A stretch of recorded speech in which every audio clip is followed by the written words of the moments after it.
What's up, YouTube? Welcome back to the channel. Today we're going to be playing Medal of Honor at Cottage Hill Park here in Mobile, Alabama. So I've got a tournament coming up this weekend, so me and Reagan are going to come here, get a practice round in, and show y'all the course. For this video, if y'all have been watching us in the past, it's going to be a little bit different. We're going to try like post commentary instead of us talking on the hole. Going to see which style y'all like more, and it might help because this course is a lot of blind shots. So instead of just saying like, oh, it might be good, let's go check, I'll be able to talk over throughout the hole and kind of give y'all a better description of the course. So I'll catch y'all on hole one. All right, so hole one here is a par 3 275-foot hole. It's pretty straight. I'm gonna go with my buzz, and it just fades a little bit to the left at the end of the hole.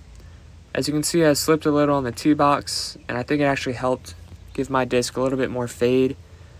And as you can see, left me with about a 20-footer for the first putt of the day. Luckily, was able to hit it. So with that putt, I was able to start the day with a birdie. Pretty good hole to get. Somewhat simple. Just have to hit your line, and you're going to see that a lot on this course. Everything's pretty straightforward. You just have to hit your gap. So we got a 285-foot par 3 here on hole 2. Going with a little flex shot with my Buzz SS. Trying to curve it a little right.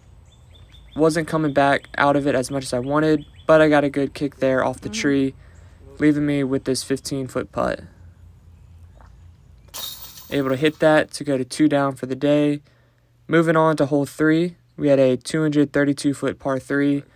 Another little turnover backhand flex shot. This time I'm going with an Envy, my putter, and this shot shape was the one I threw the most definitely out on this course. Having those straight shots, throwing something a little bit stable, and flexing it just to keep it straight the whole time. As you see, I had another putt that I could hit to go 3 down for the day. Hole 4 is in pin position B, so we have a 276-foot par 3. Reagan zooming in straight on the basket, but the gap you want to hit is a little bit to the left. So I'm trying to go here with the Buzz SS, and I hit the tree that clearly a lot of other people have hit. So here's another clip. I wanted to show y'all how you're actually supposed to throw the hole. Going with just a backhand turnover with that Buzz SS. Y'all might recognize that clip. We've used it for one of our YouTube shorts. We're trying to post a couple of those per week, just to keep giving y'all some content, some shorter stuff to watch throughout the week in between our full videos. So here I am with my upshot, kind of tucked off out of the fairway, so I didn't have too much. Was able to flick it up there and give myself about a 30-footer to try and save par. Unfortunately, could not hit it, but I am going to hit the comebacker for a bogey, bringing me back to 2 down on the day.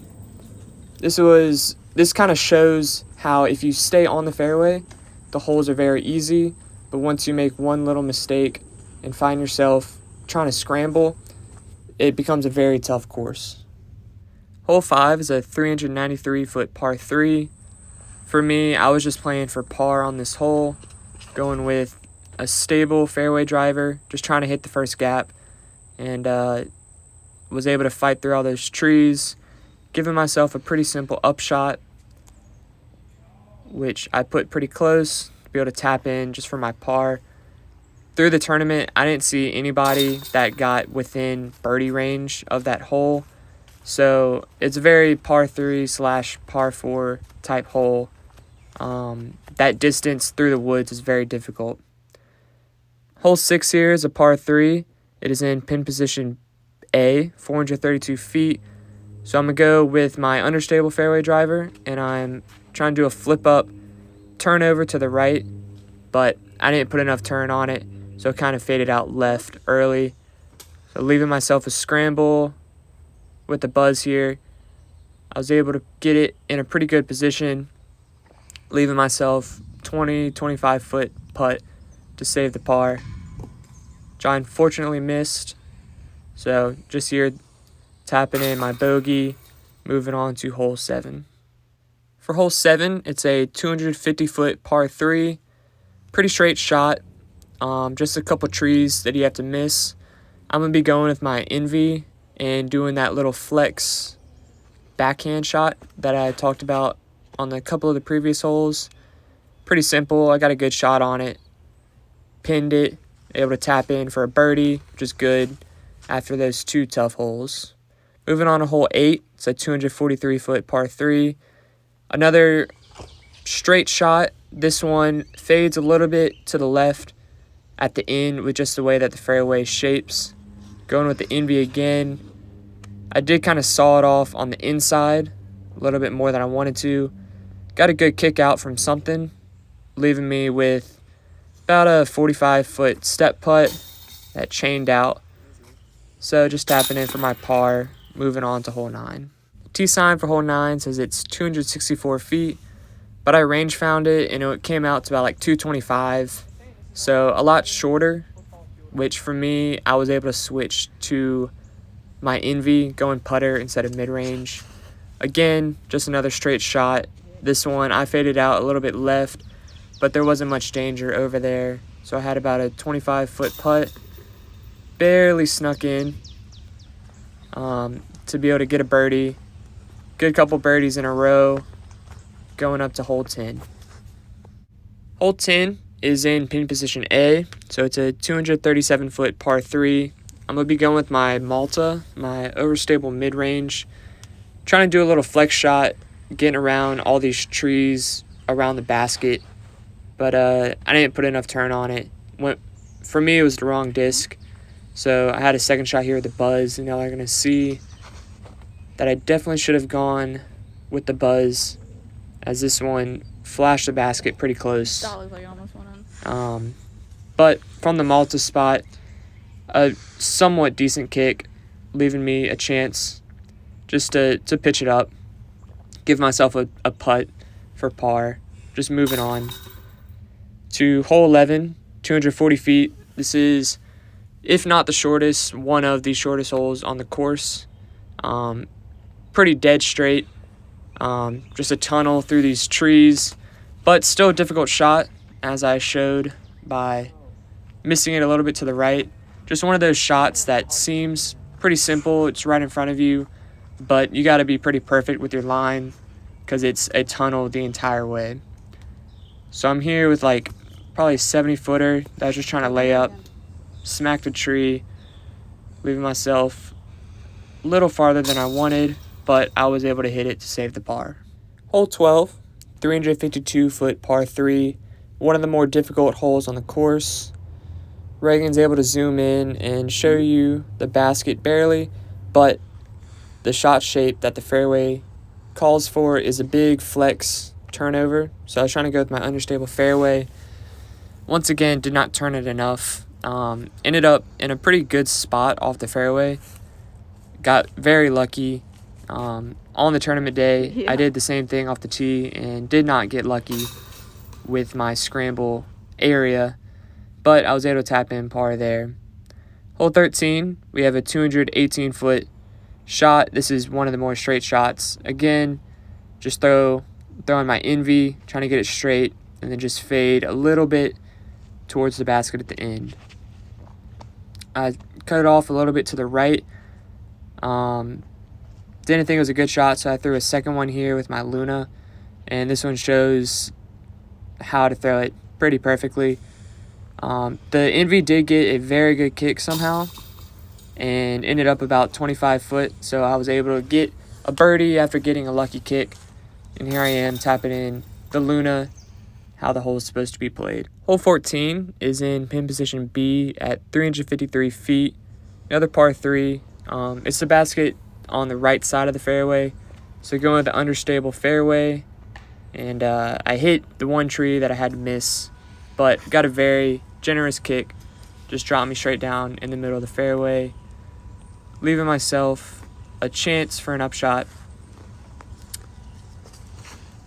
Go here again with the same disc, turn it over just a little bit too much, too early into a tree, so here I am scrambling, trying to put it close to be able to have a putt to save my bogey. Got about 25 feet here. Able to hit it to save the bogey.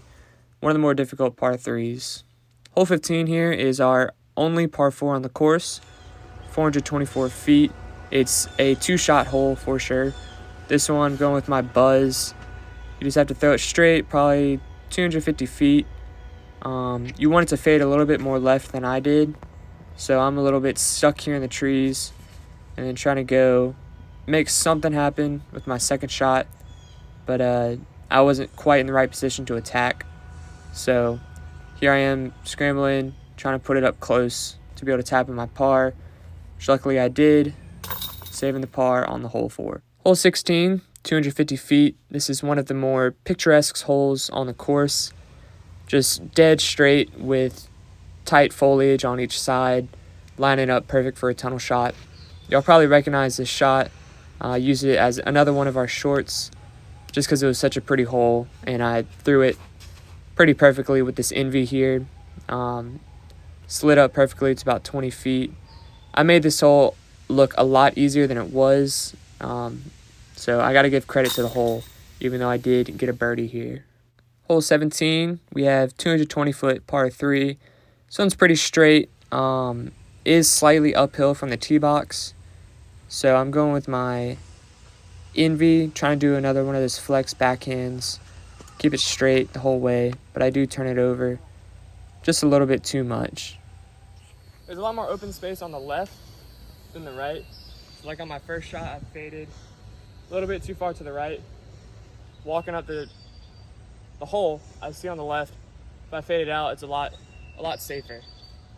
So that was just a note I wanted to give y'all on the hole, because I ended up here in the woods. Luckily, I was able to hit a really good putt, curving around a couple of the trees, as I mentioned. Just because walking up to the hole, I thought ending right would have been a lot better. Rounding out the course is a 216-foot par 3. It's in pin position A. Pretty straight shot. Kind of the only thing that's a miss was that big tree stump with the face carved into it. So I'm going to go with my understable putter, trying to flip up on that left side. Threw it a little bit more left than I wanted. Cut through some trees, left with about a 45-foot putt. Trying to get a birdie to end the round, but just left it a little bit short. So here, tapping in my par. A little bit of pizzazz to end the round, ending at 5 down. All right, so me and Reagan are in here. We're in my car. We just finished our round at Cottage Hill Medal of Honor. We just beat the rain, actually. I finished 5 under on the day. Felt pretty good. I played Langen Municipal Park yesterday. If y'all know what that is, I shot 5 under there too. This course was definitely a lot more tough, but I liked it a lot more. I think we both did. So we're starting this little rating thing. Y'all probably saw in the last video.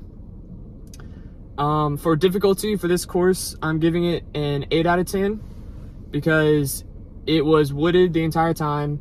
You definitely had to hit your gap and hit your line, or else you'd be scrambling for par at best, probably bogey most of the time. Course design, I'm giving it a 9 out of 10 because it was really good holes. We don't have this type of course in Baton Rouge. The only knock that I have to give on it is that, at least for me, a lot of the shots were the same. There's a lot of backhand turnover with a putter or a mid-range. So it kind of got a little bit repetitive, but it was still an amazing course to play. And course layout, I'm gonna give it a 10 out of 10. It was super easy to follow.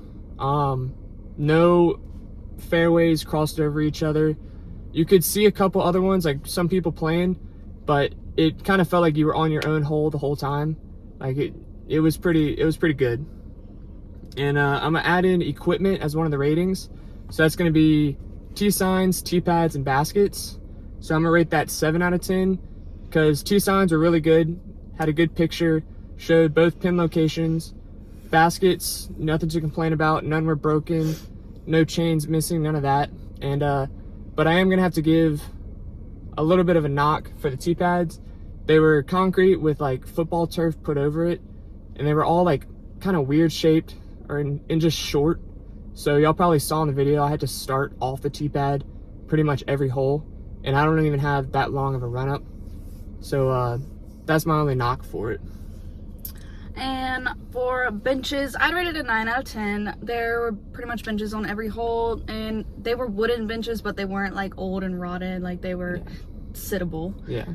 The scenery, I'd probably put it a 6 out of 10. It was not much to look at, but it was still like super calm and we were in the fun. woods, so there's not much else in there. Yeah, there's a nice little splash pad and a really cool looking park over here, so something to look at, but not much. And then enjoyable, it was an 8 out of 10. It was overall a good walk, lots of shade, and just really nice. Yeah, and I don't know if y'all can hear the thunder, but it started sprinkling probably last 5 or 6 holes, and we didn't get wet at all because of the coverage, all the trees, the foliage. So that was pretty nice. So overall, we give Cottage Hill an 8.1 out of 10. Really recommend come and play this course if you get the chance. Have short tee pad and a long, so anybody of any level can play it. So with that being said, thank y'all for watching. We hope y'all enjoyed the new style with like the post commentary. If y'all did, make sure to let us know, or if not, we can go back to the old style. But make sure you'll leave a like, subscribe down below, and we'll catch y'all next week with another video.